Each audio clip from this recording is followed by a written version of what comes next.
প্রধানমন্ত্রী তারেক রহমানের সভাপতিত্বে একনেক সভা শুরু হয়েছে। এ নিয়ে বিস্তারিত জানাতে সচিবালয় থেকে যুক্ত হচ্ছেন সহকর্মী মুরসালিন হক জুনায়েদ। সরাসরি যাচ্ছি তার কাছে। জুনায়েদ,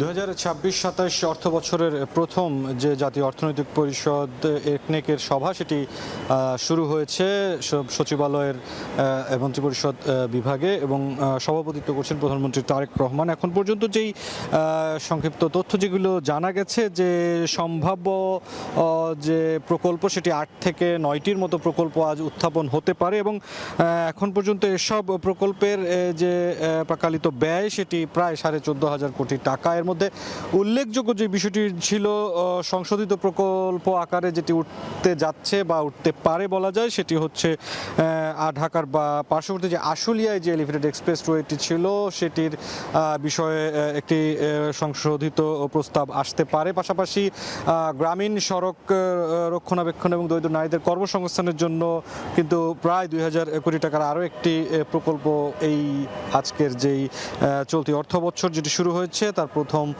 একনেক সভায় এই প্রকল্পগুলো কিন্তু ওঠার একটি সম্ভাবনা রয়েছে।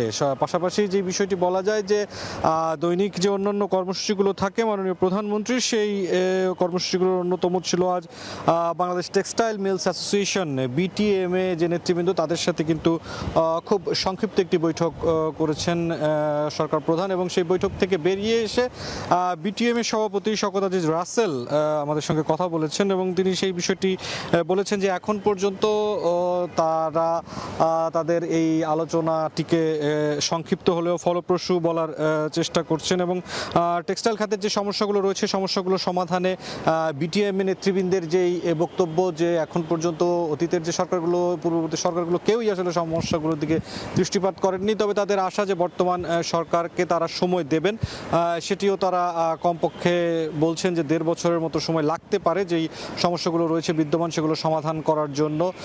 এবং ইতিমধ্যেই যে সরকারের পক্ষ থেকে 5% যে প্রণোদনা দেওয়া হয়েছে টেক্সটাইল খাতে সেই বিষয়টিকে কিন্তু উল্লেখ করেছেন এবং বলেছেন যে বন্ধ কলকারখানা যদি চালু হয় তাহলে খুব স্বাভাবিক এবং খুব দ্রুতই আসলে 15 লাখ মানুষের কর্মসংস্থান হবে।